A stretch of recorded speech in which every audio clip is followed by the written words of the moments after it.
The old way of going into business doesn't work in today's economy. Entrepreneurs need new, more accessible business formats and new ways of doing business. Find out how entrepreneurs are already using these smaller scale market tests to learn what works before making a huge investment.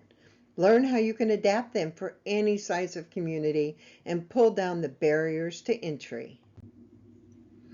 The 5 parts to the innovative rural business models are tiny, temporary, together, traveling, and tech. As you listen to this presentation, look for the ideas that appeal to you. What you're listening for are ideas that spark your excitement because they might work for you, but you're also listening for how the different models fit together. Part of what holds potential new entrepreneurs back is thinking that going into business has to be a big and difficult and long project. Find a building, find product, find funding, find suppliers, find staff, and all of that before you even know whether your initial concept is actually sound. It seems like it takes a lot of time, money, and work just to get into business. Now imagine building some steps in between. If you could just buy a few products and test them by running a temporary business inside another business for a month or two, you'd learn a lot about what sales in your local market right now. And if that works, maybe you could rent a small booth in a shared retail building. If something doesn't work, you can fix it and try again. From there, jumping up to starting a traditional store doesn't seem as hard. You've learned what people want to buy. You've established relationships with suppliers. You have gained a loyal following. And all those smaller steps lift you up closer to jumping over that hurdle of starting a traditional business. And if you miss a jump at a smaller step, it's easier to recover and try something new. That's the purpose of the innovative rural business models. They put you in a much better position to succeed or to fail in a manageable way. It cuts time and money off the process of getting into business. And you can get started smaller with less money and less risk and no need for traditional financing. Now, for those of you who are serving communities, these give you an easy way to add entrepreneurship promotion to your existing projects and activities. It's not always about starting new things from scratch. It's about finding and building on the small steps that already exist in your area. So let's begin with Tiny.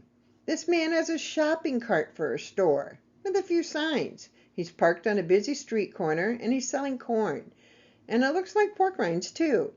His initial investment is the cost of the product, and that's a tiny start and a great way to see if people want to buy your product. Rather than expect all businesses to start full-sized, it's much easier to start with something small. Now, we've all seen the coffee kiosk and pop-ups, but it's an idea that we can extend to other tiny ideas. Starting small takes fewer resources and puts entrepreneurs at less risk from big failures. Now, Will is a middle school student, and he has this tiny business making bracelets. His first tiny test was at a festival in his hometown at his mom's friend's booth, and it didn't take up much space at all. It's a tiny business inside a tiny business. Rock Springs, Wyoming, 23,000 people, had an empty lot they converted into a mini golf course. So, okay, it's not really a business because it is free and sponsored and maintained by everyone in town, including the downtown businesses. To play is free, and that creates a lot of goodwill. However, they do collect the email addresses of those who play. What could your businesses do with those emails? So think about it. One tiny recreation space could introduce your downtown business association or chamber to new customers. Do these business models really make a big difference? Yes. I want to tell you the story of artist Rose Ellis. She used to rent a big loft space to work and show her paintings, but it was just too much for her to afford. She had to let it go. Rose Ellis is another artist who rented just one wall to display her paintings in Grand Rapids, Michigan. It was an empty building, and the owner invited lots of tiny businesses to share the space. In an interview, she explained how important this tiny space together with others was to her. She said, "You couldn't get me out of here with a crowbar. It's the best business plan I never thought of. It has turned my life around." Sheds are a good step to trying an idea out before investing in a brick and mortar building, and they're relatively inexpensive. They make for a good option for incubating businesses that are just starting out. They're easy to build or modify, they're portable, and they can be used for a variety of purposes. Sheds can be used for workshops, offices, or even retail space. This makes them a versatile option for businesses of all types. The old way of doing business was in buildings that match our downtown and are made of permanent construction. That's still the hard way. Well, these are artist shanties alongside Hyannis Harbor, Massachusetts, that are a popular tourist attraction, and they're just sheds. The businesses here are using the innovative rural business models of tiny, temporary, and together. And these are used by painters, photographers, jewelers, other craftspeople. And they're open 7 days a week from late June until Labor Day. And they've come to symbolize summer. It's a competitive program by application only. And in 14 seasons, they've hosted over 700 artists who have collectively sold over $1 million of arts and crafts. Scott Mueller from Kingman, Texas, population 3,000, had an idea of how to fill an empty lot with grain bins and use them for tiny retail spaces. The bin yard was created. Now each grain bin is available for rent daily, weekly, or monthly. So now you have an indoor and outdoor marketplace. Even tinier is a table in front of a grain bin. Now take a look at these kids who are selling garden foods and farm fresh eggs from a table in front of the bin their family rented. What a great learning experience for them as well. This is just a tiny shed in a parking lot in Aberdeen, South Dakota, population 28,000. Now where you can get drive-through nachos. Nacho business. Instead of opening a big restaurant and the owner didn't even know if he had a product people wanted, he made his nachos in a shed on a friend's business parking lot. It's drive-through. Nacho business. Tionesta, Pennsylvania had a building burned down and the block-long lot sat empty for 10 years. They were waiting for the next big business to come to town. And it's a tiny town of 500 people in the Allegheny Forest. One of the Economic Development Board members had an idea. What if they put garden sheds on it and rented them out, like a business incubator? Another board member suggested they put facades on them to match the rest of downtown. So that's what they did. Today, there are 11 garden sheds. Cost around $50 a month to rent one, and there is a waiting list. They have a bakery pop-up, an artist, an American doll clothing maker, a guy who makes fishing lures in the winter and sells in the summer, a barbecue place, and more. And it's become an attraction, and people come from all over to shop there.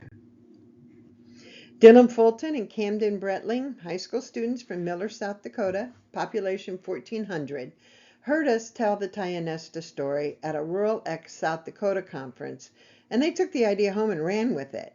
Together with some supportive adults, they planned and held an event called Cozy Cabin Christmas, and there were 4 other businesses that joined them. Now, a large benefit of this business was 3 of the businesses that participated got their tax licenses and formed official businesses. Those 3 businesses are Crafty Cousins, who sells signs, refurbished furniture and bath salts, bath bombs, and homemade soaps. They also have group painting classes. The Cookie Lady, who sells cookies and baked goods, and she's been known around town as the lady who makes the best baked goods ever. Now she's taken her first step to growing her business. Festive Photo Booth is run by a 7th grade girl, and she sets up a photo booth with props. She's now being hired for reunions, birthdays, weddings, and the like. This young lady is getting many opportunities to try out new ideas, learn the ropes of doing the business, and how to be of value to her community. The Asian restaurant set up and sold samples of its food. This was a great promotion idea for them, helping bring in more customers to their downtown location.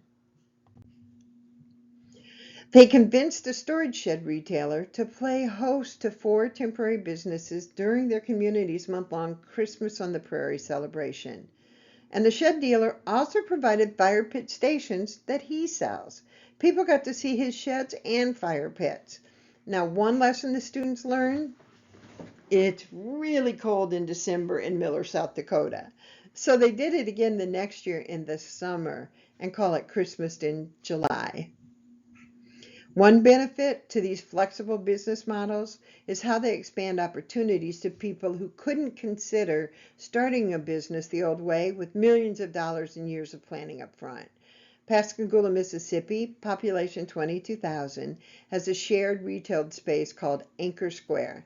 They filled an empty lot with a dozen tiny houses for business spaces, surrounding an open space for gatherings. Now, because they're together, again, it gives critical mass and enough reason for shoppers to visit. These tiny businesses have opened up opportunities to more of their people. Almost a third of Pascagoula's people are African Americans or Puerto Ricans who face extra obstacles and discrimination in starting businesses. More than 20% of Pascagoula's people have incomes below the poverty level and just don't have the resources to start traditional businesses. City officials have said the tiny opportunities at the square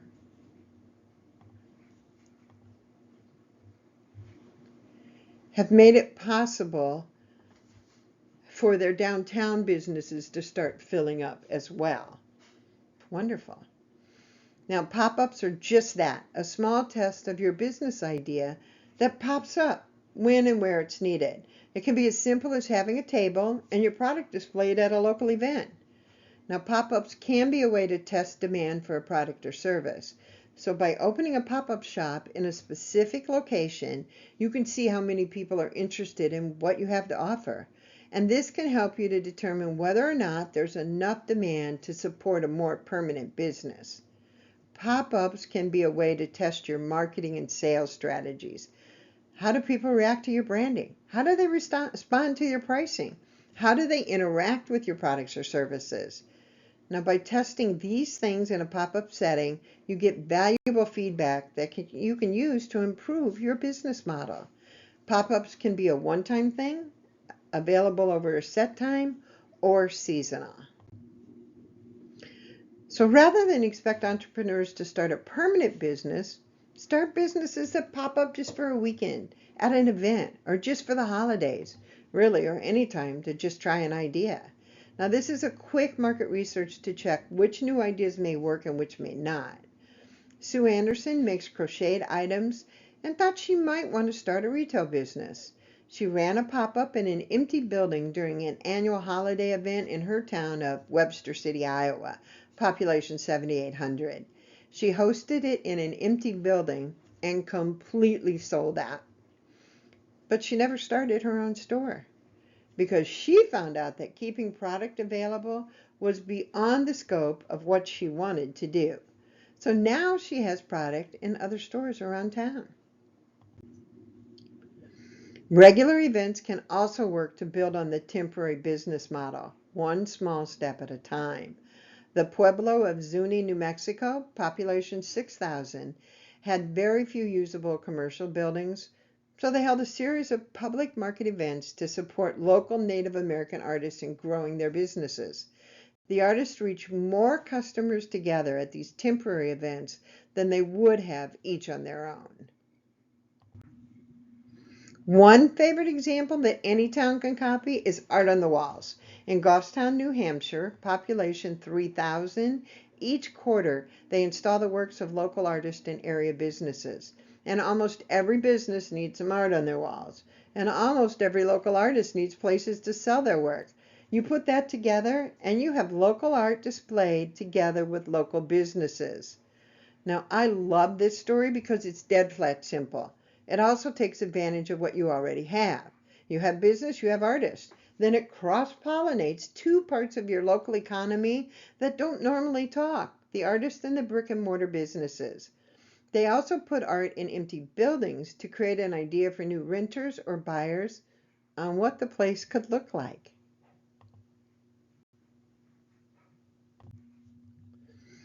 Empty buildings are great for temporary use. They allow the entrepreneurs to, again, try their idea out. Imagine if you use the first 6 feet to at least create a window display promoting your pop-up at an event or other location. This window display is in an empty building in Alva, Oklahoma, population 5,000. But imagine if you can make this an active store, like people can really shop here. It's really like a 10 by 10 booth at an event. It's just in an empty building. New businesses, we're going to talk about get together now.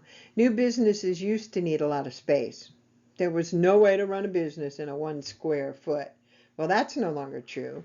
One of our favorite innovative rural business models is shared spaces.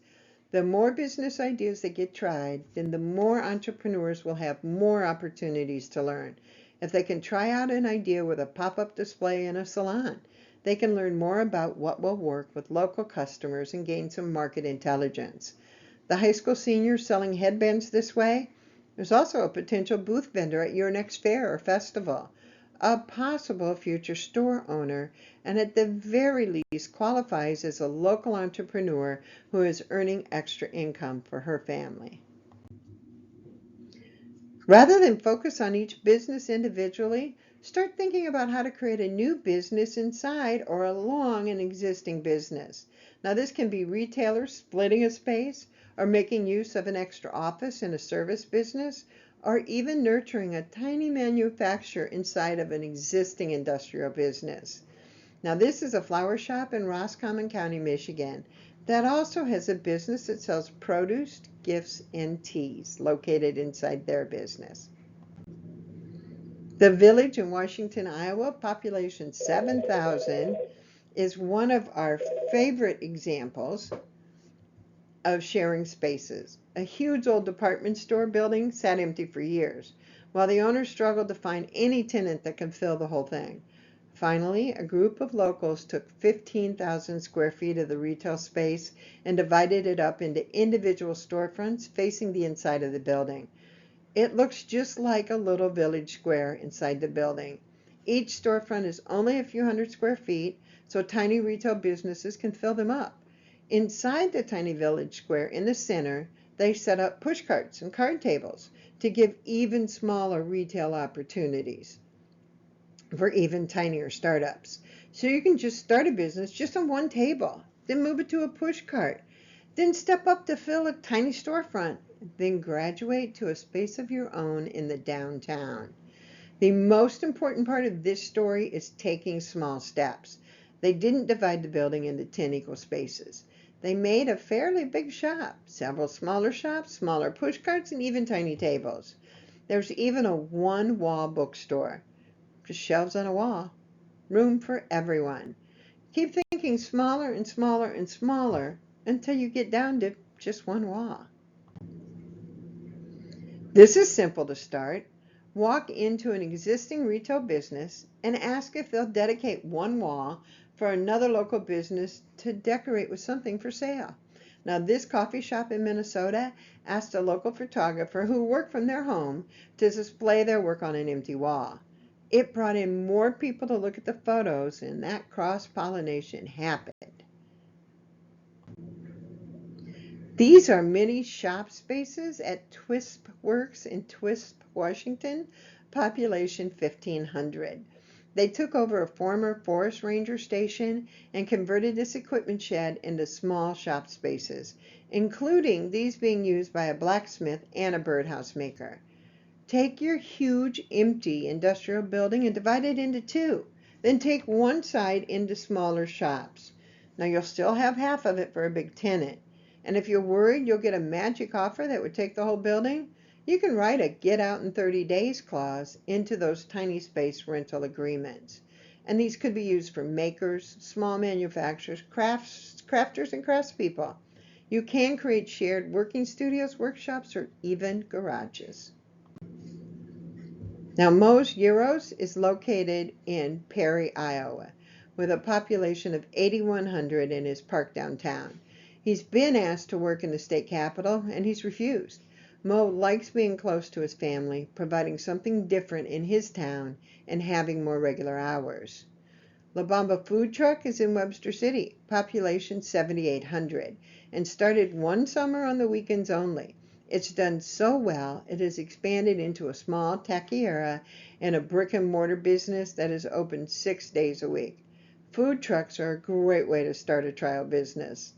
Jacksonville, Texas, population 15,000, used a burned out building to make Charcoal Alley a food truck park. And Alva, Oklahoma is considering rewriting zoning to legalize food trucks on public streets.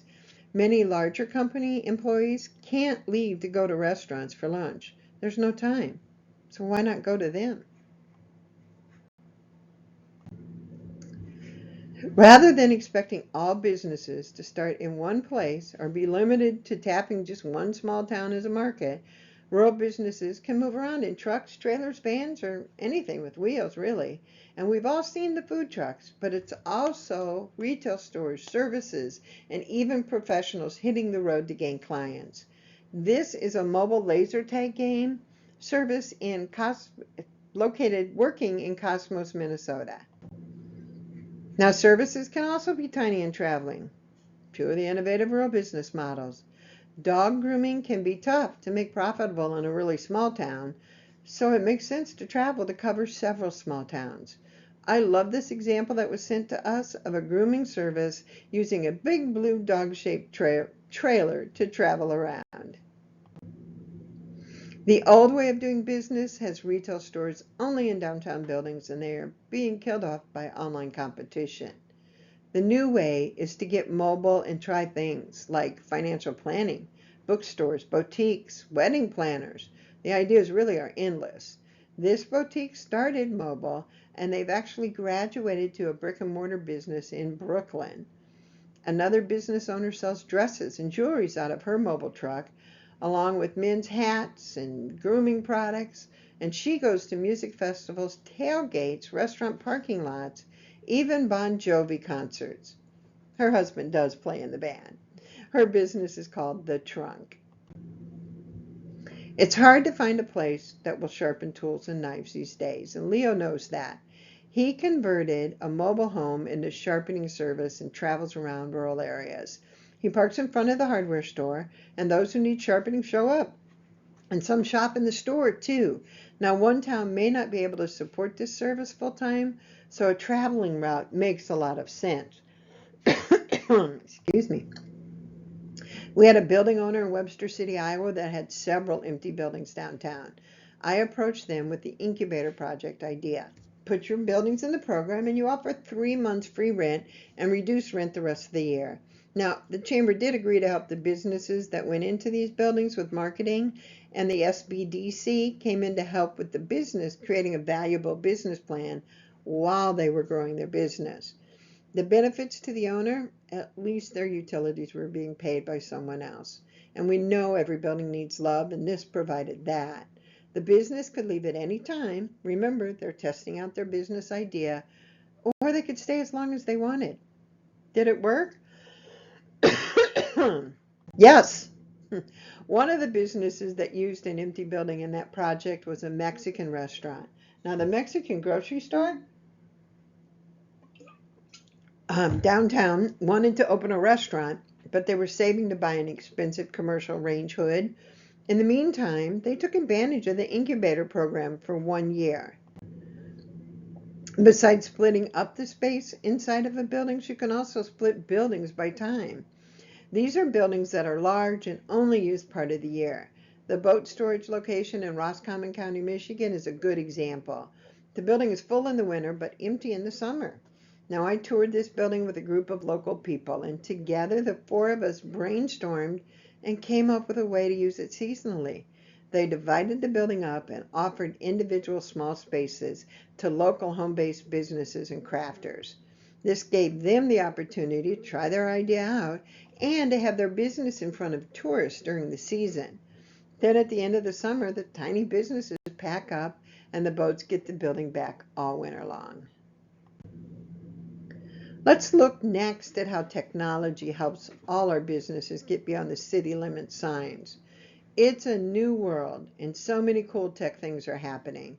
Now, this is a group of industrial business owners visiting a tech maker space in an old John Deere factory. It's a great way to learn how to use tools, both new and old, and be around other startups, and learn from each other. These guys got to work on 3D printers, visit with other tech businesses, and then bring these ideas home. Businesses can now effectively expand outside the city limits by using these kind of tools and platforms. Brad Martin is a machinist in Webster City, Iowa. He has a little equipment of his own, and he thought he had a good idea for a product to sell. He called it the bottle grenade. It's a keychain, multi-tool, bottle opener, and fashion statement. He wanted to raise about $2,500 to make these in his garage. It's a tiny idea, and you might even think it's not a good idea. But all that matters is that Brad took small steps and tested his ideas. He put his bottle grenades on Kickstarter and raised $42,000 through advanced sales to people far beyond his hometown. Then Brad reinvested some of his profits and tried another idea. It's called the WTF, the wrench that fits. It's a combination pocket wrench, gear tie, pry bar, bottle opener, and keychain, and it comes in 2 sizes. Brad went back to Kickstarter and raised another $85,000 with his WTF. Now he's a natural entrepreneur, but he's also lucky that he has a garage and some equipment of his own and the money to buy materials. Imagine how many more Brads are out there selling online. And they aren't all as lucky. If you could get them some small spaces to work in, maybe some shared equipment, you'd pull down some of the barriers to entry. So we're going to talk more about shared spaces toward the end of our time. No, we're not. There's a lot more tech-enabled businesses out there than we realize. Product sales platforms like Etsy and Shopify, service platforms like Upwork and Fiverr. Right now, small-town people are working part-time or full-time as web designers and writers, programmers, creative artists, marketers, consultants like us, virtual assistants, and more, using technology to reach those bigger markets. Now we need your assistance. Would you take a few minutes to answer 10 questions on our survey of rural challenges? You can take a screenshot, take a picture of this. Thank you for attending today. It is truly appreciated. And if you would take a moment to help the conference and share some feedback on your conference experience. I am Deb Brown, co-founder of Savior.Town, and it's been my pleasure visiting with you today. Thank you.